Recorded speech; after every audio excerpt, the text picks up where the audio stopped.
The story began in a struggling auto tuning shop that was on the verge of shutting down. Tobey looked like an ordinary garage owner on the surface, but in reality, he was one of the top street racers in the underground scene. He had been running the shop just to stay afloat. Surrounded only by a small group of close friends who shared his passion for cars, Pete also worked there, helping him with everything. But as business kept getting worse, the shop was barely surviving. To make ends meet, Tobey often entered underground street races. Before one of those races, Dino showed up in a Mercedes SLR, making a very flashy entrance. To make things more awkward, his current girlfriend, Anita, was Tobey's ex. Dino was a professional racer with fame and money. Anita had ultimately left Tobey for him. Pete, who was Anita's younger brother, never approved of her decision. So over the years, he stayed by Tobey's side and helped him with builds and tuning. Tobey had always treated Pete like a younger brother. As for Anita's choice, Tobey didn't say much and kept his focus on the race. This time, it was a street race between 5 American muscle cars. The winner would take home a $5,000 prize. As a train whistle sounded nearby, all 5 cars launched at once. One driver was eliminated almost immediately, leaving 4 on the road. Tobey was already considered elite in the underground racing world. Car control, cornering, timing, he had mastered it all. With Pete handling coordination and spotting, they worked like a perfect team. As long as no one played dirty, they usually dominated races like this. After a few intense laps, Tobey took the win. Back at the shop, everyone was celebrating, but Dino suddenly showed up uninvited. He brought a Carroll Shelby Mustang and claimed that if it was fully restored, it could sell for at least $2 million. He offered Tobey a deal. If Tobey built the car, he would get 25% of the final sale. Everyone assumed Tobey would refuse, but he agreed almost immediately. What nobody knew was that the bank had already come after him. He had missed several loan payments over the past months. If he didn't get money soon, the shop would be shut down. So he really didn't have a choice. After the team rebuilt the Shelby Mustang, the car was unveiled in front of collectors. Among them was a British buyer named Julia, who showed strong interest in the vehicle. While they discussed specifications, Dino suddenly raised the price to $3 million. Julia thought it was too expensive, but she made a counter condition. If someone could push the car past 370 kilometers per hour, she would add even more money on top of the asking price.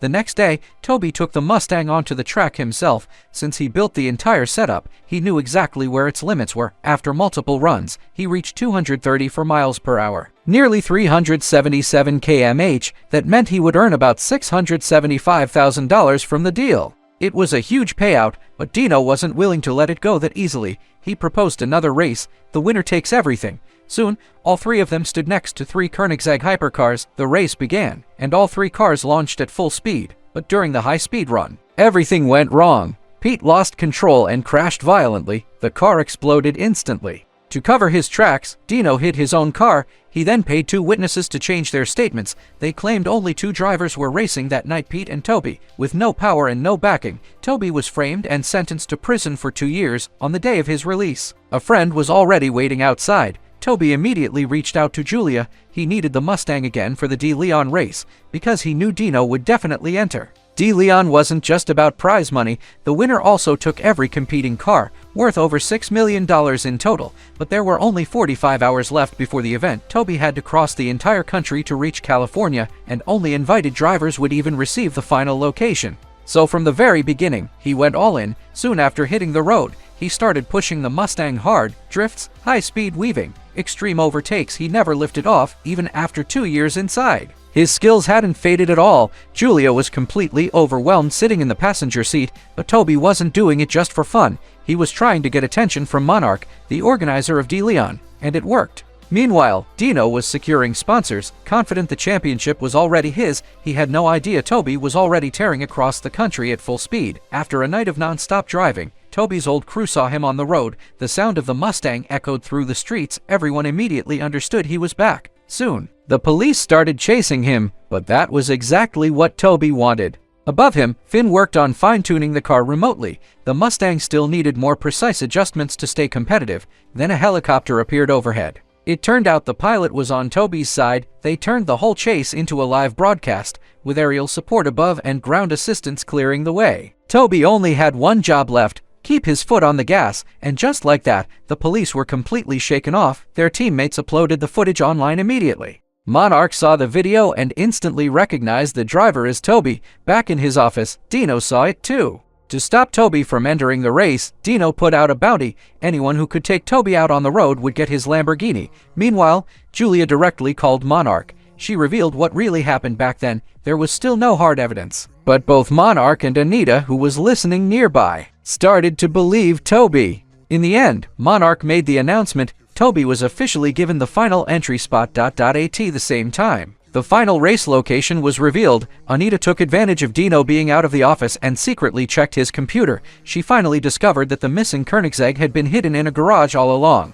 On the other side, Tobey was still on the road. At one point, they stopped at a gas station. Tobey handled refueling. Julia went into the restroom to freshen up. Not long after she went in, Tobey noticed a highway patrol officer showing up. The Mustang had already become a nationwide wanted vehicle. Both of them had also gone viral online. The officer immediately recognized Julia. Sensing trouble, Julia quickly called Tobey. The message was simple: get out fast. After learning the police had found their location, Julia didn't hesitate and ran straight into the supermarket. She used the aisles and shelves to break line of sight, making it hard for the officer to follow. Taking advantage of the opening, she slipped into the storage area. Finding no exit, she climbed out through a window. At that moment, the officer suddenly heard the roar of an engine outside. When he rushed out, Tobey had already pulled the Mustang up front. Julia jumped into the car, completing a clean pickup. After shaking the officer, both of them finally got a moment to breathe. To stay ready for the race, Tobey had Julia keep driving. They swapped positions on the highway.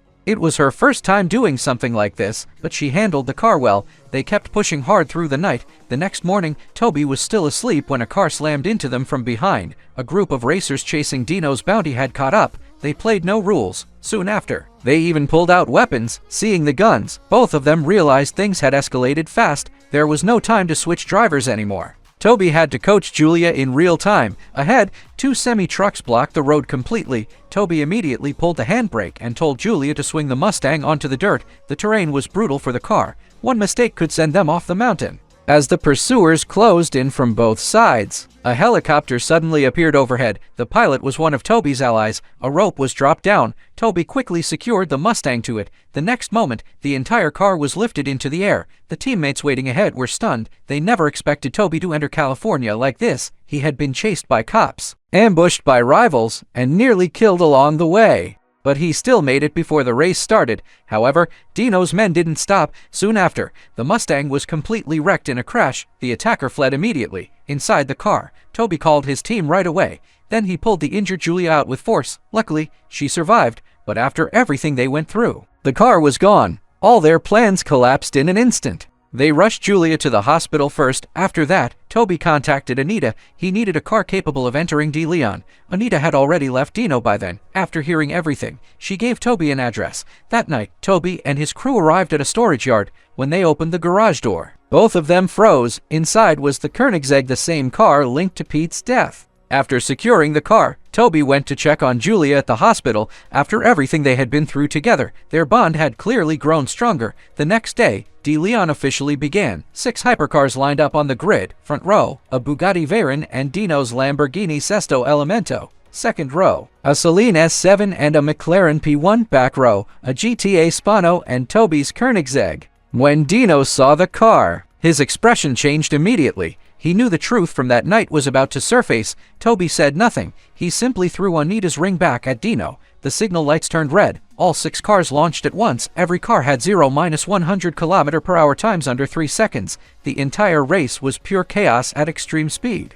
A police helicopter joined the chase, but none of the drivers slowed down. If anything, they pushed harder. Tobey kept overtaking until he reached 4th place. Police units set up roadblocks ahead. 2 patrol cars blocked the route. The Bugatti and Lamborghini blasted through first. The Celine S7 couldn't react in time and crashed out. With one competitor gone, Tobey moved into 3rd. Right in front of him was Dino. The 2 cars were too evenly matched for an easy pass, and on top of that, every driver had to watch for civilian traffic. At this speed, one mistake meant total destruction. Halfway through, only 4 cars remained. Police pressure intensified. One patrol car even pinned a baton to the accelerator of a fleeing vehicle. A helicopter coordinated with ground units for a full blockade. During the chaos, the Bugatti was eliminated. Tobey moved into 1st place. Dino dropped to last. With 30% of the race left, Tobey hit the mountain section with precision drifts. Dino kept attempting risky passes but failed repeatedly. So he resorted to dirty tactics again. He rammed Tobey's car. Both vehicles spun out violently. Under the rules,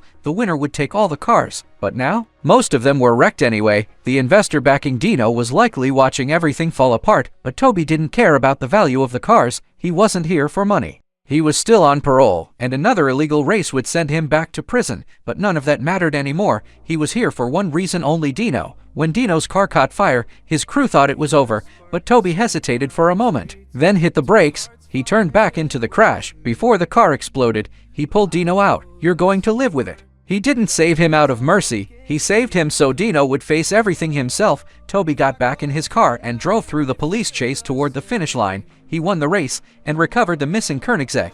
Dino was taken into custody. After it was all over, Tobey had nothing left to prove. Surrounded by police, he raised his hands and surrendered. What made this film hit hard wasn't just the insane racing scenes. It was the fact that Tobey knew it might all end in prison again but still chose to chase the truth. Sometimes, people don't push forward to win. They do it so the ones they lost aren't forgotten. If you were in his place, would you risk everything for your brother?